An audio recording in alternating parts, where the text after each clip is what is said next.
Bismillahirrahmanirrahim, dear students. Our today's topic is alkynes. It's very simple, it's very interesting. अगर आप ये video and तक देखेंगे तो ये टॉपिक आपको हर सूरत तैयार होने वाला है। तो स्टार्ट करते हैं। What are alkynes? Those unsaturated hydrocarbon which contain carbon-carbon triple bond. They are called alkynes. It's very simple. Those unsaturated hydrocarbon which contain carbon-carbon triple bond are called alkynes. They are also called acetylenes. Why? Because first member of alkynes is called acetylene. जो first member है वो acetylene कहलाता है with molecular formula C2H2। Alkynes का जो general formula होता है वो है जनाब CnH2n-2। ओके, इससे पहले आप अल्केन्स का जो जनरल फार्मूला पढ़ चुके हैं वो क्या है? वो है CnH2n+2। और अल्कीन्स का जो जनरल फार्मूला आप पढ़ चुके हैं वो है CnH2n। और अल्काइंस का आज हमने क्या पढ़ा? CnH2n-2। ठीक हो गया बेटे। एग्जाम्पल में हम आते हैं और आपको डिफरेंट टर्म्स आपको याद कराई गई हैं। अगर दो कार्बन हो किसी हाइड्रोकार्बन के लिए, हाइड्रोकार्बन में तो टर्म यूज करते हैं एथ। 3 कार्बन हो तो फिर टर्म यूज करते हैं प्रोप। और 4 कार्बन हो तो टर्म यूज करते हैं ब्यूट एंड सो ऑन। आपने सारी याद की हुई हैं। और अगर सिंगल बॉन्ड हो तो फिर एन, डबल बॉन्ड हो तो इन, और ट्रिपल बॉन्ड हो तो फिर आइन यूज करते हैं। एथ 2 कार्बन वाला जो अल्काइन होगा एथ से इथाइन, और जो 3 कार्बन वाला अल्काइन होगा प्रोप से प्रोपाइन। जो 4 कार्बन वाला अल्काइन है वो कहलाएगा ब्यूट से ब्यूटाइन एंड सो ऑन। इसका इथाइन का यानी एसिटाइलिन का मॉलिक्यूलर फार्मूला इस जनरल फार्मूला से हमने लिखना है। कैसे लिखेंगे? मैंने कहा इथाइन में 2 कार्बन होते हैं तो n की वैल्यू 2 पुट करेंगे। यहां पे भी n की वैल्यू 2 आएगी, यहां पे भी n की वैल्यू 2 आएगी। तो ये हो जाएगा C2। जब यहां पे 2 वैल्यू पुट करते हैं 2 to the 4 -2, ये हो जाएगा H4, C2H4। This is molecular formula. और स्ट्रक्चरल फार्मूला जब हम ड्रा करते हैं तो पहले कार्बन ड्रा कर लेते हैं। इथाइन में 2 कार्बन है, अल्काइन है तो ट्रिपल बॉन्ड भी होगा। और कार्बन की जो 4 वैलेंसीज हैं उनको मुकम्मल करने के लिए एक हाइड्रोजन इस कार्बन के साथ अटैच होगी, बॉन्डेड होगी, एक हाइड्रोजन इस कार्बन के साथ बॉन्डेड होगी। तो इस तरह से इस कार्बन के भी 4 बॉन्ड्स, 4 वैलेंसीज कंप्लीट हो गई। ट्रिपल बॉन्ड पीछे एक हाइड्रोजन के साथ तो 4 वैलेंसीज कंप्लीट हो गई। इस कार्बन का ट्रिपल बॉन्ड पीछे एक हाइड्रोजन के साथ, तो इस तरह से इसके भी 4 बॉन्ड पूरे हो गए। कंडेंस फार्मूला आपने, टाइप्स ऑफ फार्मूला आपने पढ़ी हुई हैं पिछले यूनिट के स्टार्ट के अंदर तकरीबन। तो molecular formula, structural formula, condense formula, dot and cross formula, ये सारी टाइप्स ऑलरेडी आप पढ़ चुके हैं। यहाँ पे जस्ट मैं इथाइन की रिवाइज करा। तो कंडेंस फार्मूला में आपने पढ़ा था, कंडेंस फार्मूला वो फार्मूला होता है जो किसी कंपाउंड में मौजूद हर कार्बन एटम के साथ जुड़े एटम या एटम्स के ग्रुप की निशानदही करे। तो इस कार्बन के साथ, ये मैंने दोनों कार्बन लिख लिए, इस कार्बन के साथ ये जो एक हाइड्रोजन है वो हमने लिख दिया, इसके साथ जो एक हाइड्रोजन है वो हमने लिख दिया। This is condense formula. और डॉट क्रॉस फार्मूला में फिर वही 2 कार्बन पहले ड्रा कर लेते हैं। और कार्बन का एटॉमिक नंबर जो है वो 6 होता है, मतलब इसके अंदर जो इलेक्ट्रॉन है वो 6 हैं। फर्स्ट शेल में कितने इलेक्ट्रॉन आएंगे? 2 इलेक्ट्रॉन आते हैं। और सेकंड शेल के अंदर जो है 4 इलेक्ट्रॉन आएंगे, यानी वैलेंस शेल में 4 इलेक्ट्रॉन आएंगे। वो 4 इलेक्ट्रॉन हम ड्रा कर लेते हैं। ये 1, ये 2, एक क्रॉस बना दिया, ये 1 2 3 और एक क्रॉस बना दिया। ये डॉट है तो यहाँ पे क्रॉस आएगा, ये क्रॉस है तो यहाँ पे डॉट आएगा, यहाँ पे डॉट है तो यहाँ पे क्रॉस आएगा। अंडरस्टैंड? और यहाँ पे भी हमने डॉट लगा दिया।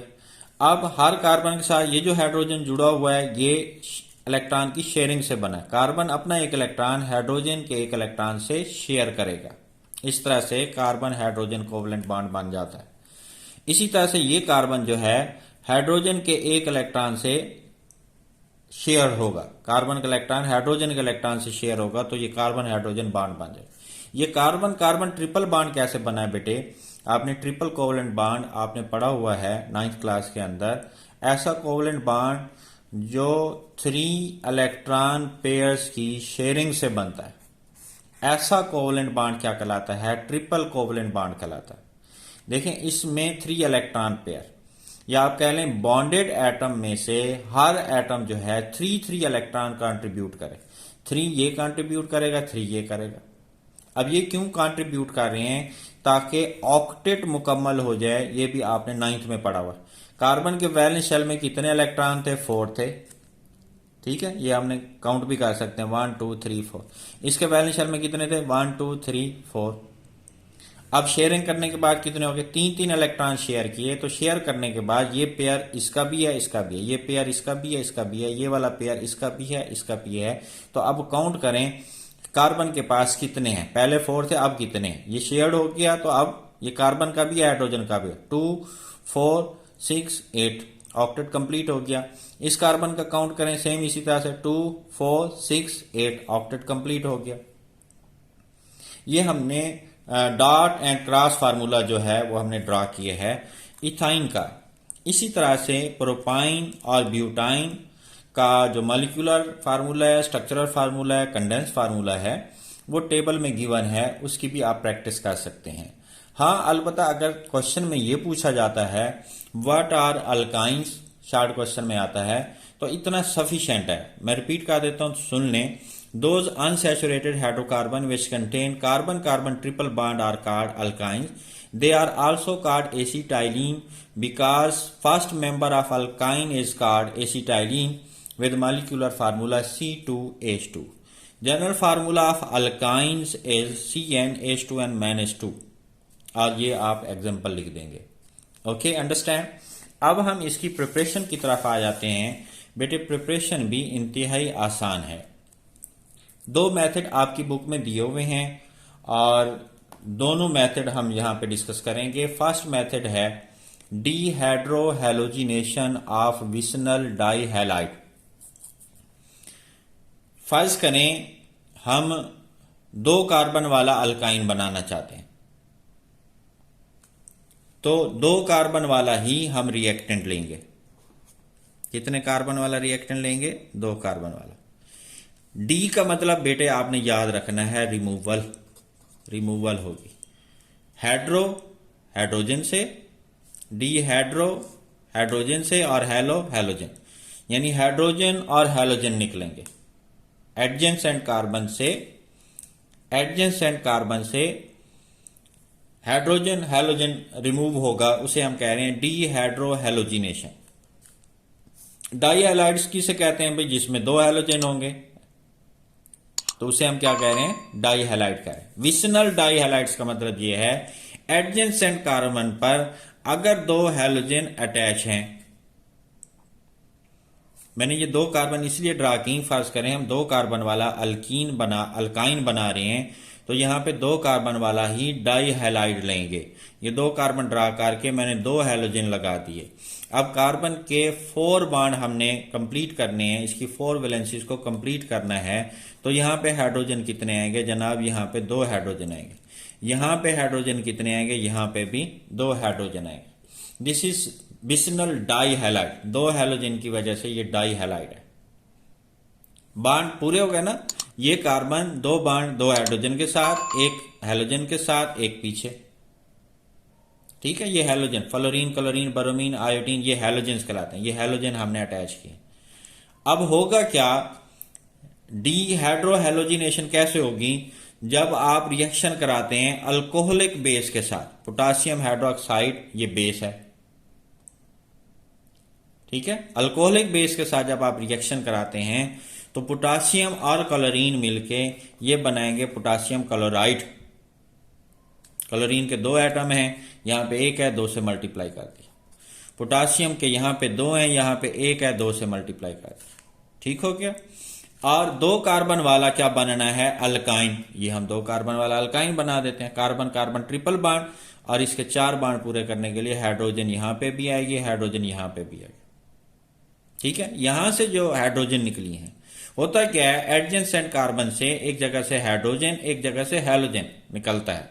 यहां से हैलोजन अगर हाइड्रोजन रिमूव हुई है तो यहां से हैलोजन, दूसरा मॉलिक्यूल फर्ज करें यहां से हाइड्रोजन तो यहां से हैलोजन रिमूव, इस तरह से 2 मॉलिक्यूल निकलते हैं हाइड्रोजन हैलाइड के, और क्या हो जाती है, डीहाइड्रो हैलोजिनेशन हो जाती है।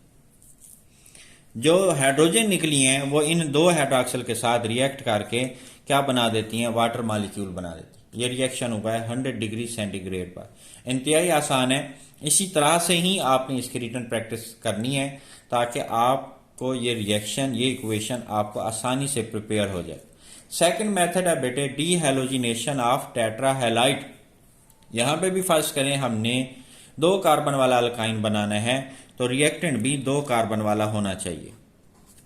अब टेट्राहैलाइड की डीहैलोजिनेशन करनी है तो 4 हैलोजन यहाँ पे हर कार्बन के साथ लगा देंगे, हर कार्बन के साथ 2 इसके साथ 2 इसके साथ, इस तरह से 4 हैलोजन जो है ये अटैच हो गए तो ये क्या कहलाएगा, टेट्राहैलाइड।